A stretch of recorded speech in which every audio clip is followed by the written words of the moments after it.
Great to see you back here, my friends, to the See the Light, Yes You Can Draw Club. I'm Pat Nepley. I'm your master artist. I'll be with you through all of these club meetings, and this is Club Meeting 18.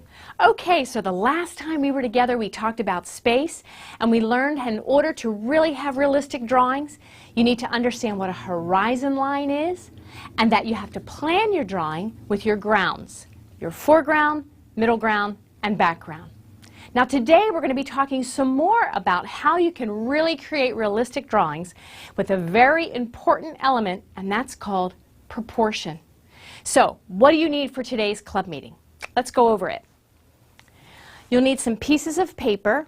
I'm going to be using some toned paper. You can use white paper, even copier paper's fine. You'll need a mug or a cup, an apple, a banana, a kneaded eraser, and of course, your pencil. Any pencil is fine. Okay, so when we talk about proportion, another big word, proportion simply means that an item is the correct size in relation to all the other items around it. So if you're drawing one thing all by itself, it's simply that drawing. You can draw it small or large. Let's say the apple. But in order to get correct proportions, you need to make sure that the size of the objects that are around it makes sense.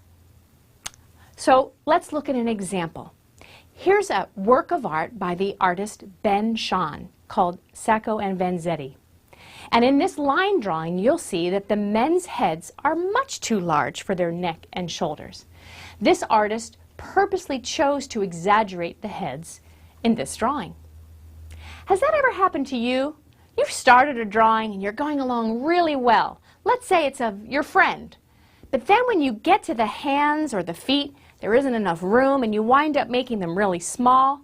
It just doesn't look right. And that's because not all the objects or items in the drawing are in correct proportion. And that's why this is such an important part of learning how to be a better artist. Now, let's look at an example I have over here. Here I have 3 sailboats. Now this first sailboat, right away you can tell that this sail is simply too small. It wouldn't get very far with a sail like that on this boat. But if we go to this sailboat, well, you could say the proportions are still off.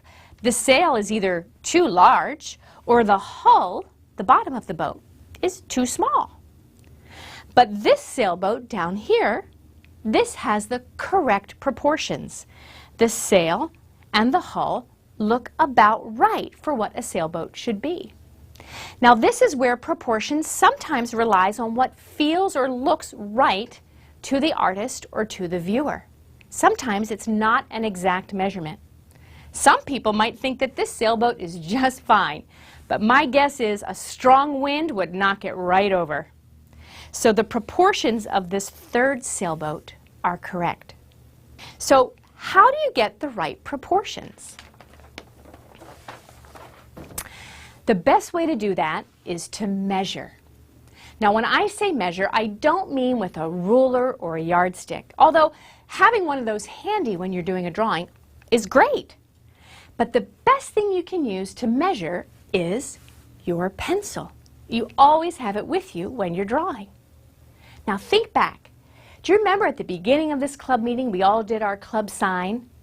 Way back in our first time we ever met, I talked about how when artists hold up a pencil and look at it with their thumb, they're doing something called comparative sight sizing. Lots of words. What that means is they're using their pencil as a guide when they're viewing things that they're going to draw. Well, we're going to do the same thing today, but instead of looking off in the distance at something, we're going to work with objects we have right here that we could find in our kitchen. And we're going to use our pencil as our guide in order to get the right proportions. So I'm going to start with my apple. Now if I were to look at my apple, I'm close to it, I'm not far away, so I'm going to take my measuring tool, my pencil, I'm just going to put it up next to the apple. And I can see that the apple is about half the height of the pencil. I can always hold it by marking my thumbnail there. Now, why does that matter? When I go to draw this setup of the mug, the apple, and the banana, however I start then becomes the launching point for the rest of the drawing. So I'm going to start by doing my apple, and then everything else is in proportion to it.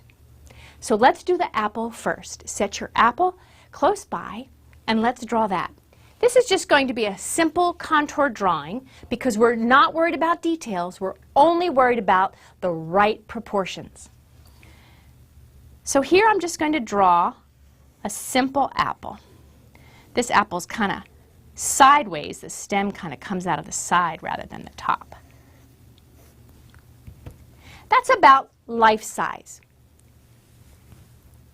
Half my pencil. Okay, so we have a good start. Now, to get the right proportions for the objects next to the apple, I'm going to use my measuring guide, and I can see that the mug is much taller than the apple, and it's about 3/4 of a pencil. So here's what I do. I go back to my paper, I have my thumbnail right where I left it off over there, and I know then that my mug, I'll make a little mark, if my mug starts there, it has to be at least up to that part of the pencil. So I know that's how tall my mug needs to be. So I made a little bottom line. Now my mug is behind my apple, and I know the top of the mug has to be there. And because of the eye level that I'm at, I can see into the mug just a little bit at the top, so I can see the circle like that. And then I have this kind of weird shaped handle over here.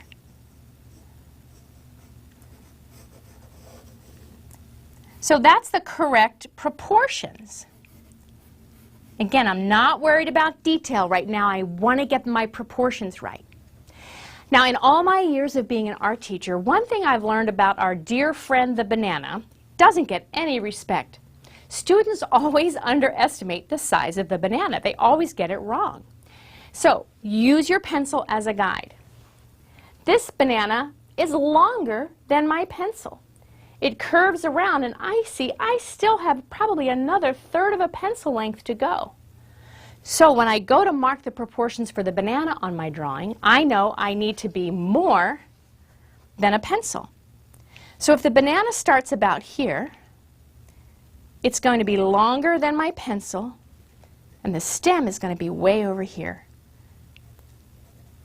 So you put your banana down and use your pencil as a guide.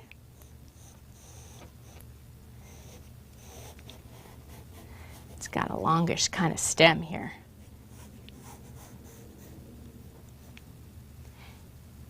Bananas actually are not cylinders. They have kind of these flat edges. You probably notice when you go to peel one. But see, now my objects are in the correct proportion.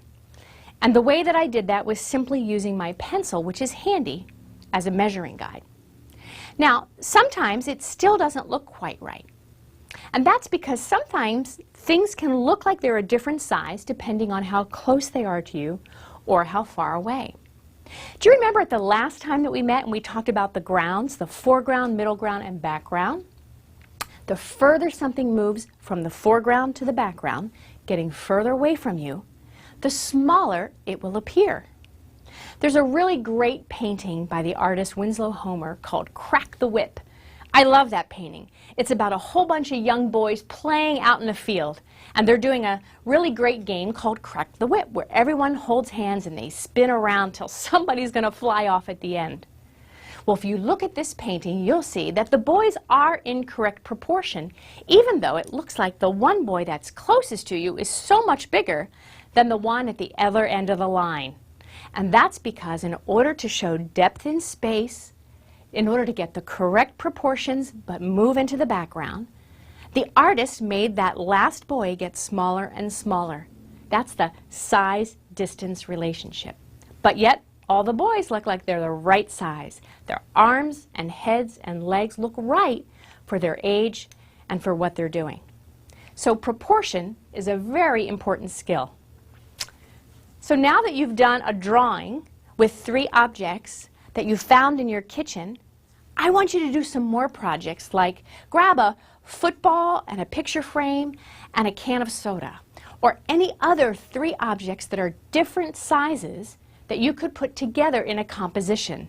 And by using your pencil as a guide, keep practicing drawing until you're sure you have the right proportions. In the Bible, there's a great verse. It's in Jeremiah. Jeremiah 31:37. This is what the Lord says. Only if the heavens can be measured and the foundations of the earth below be searched out will I reject all the descendants of Israel because of all they have done, declares the Lord. Now in that verse, God talks about how important measuring is to him.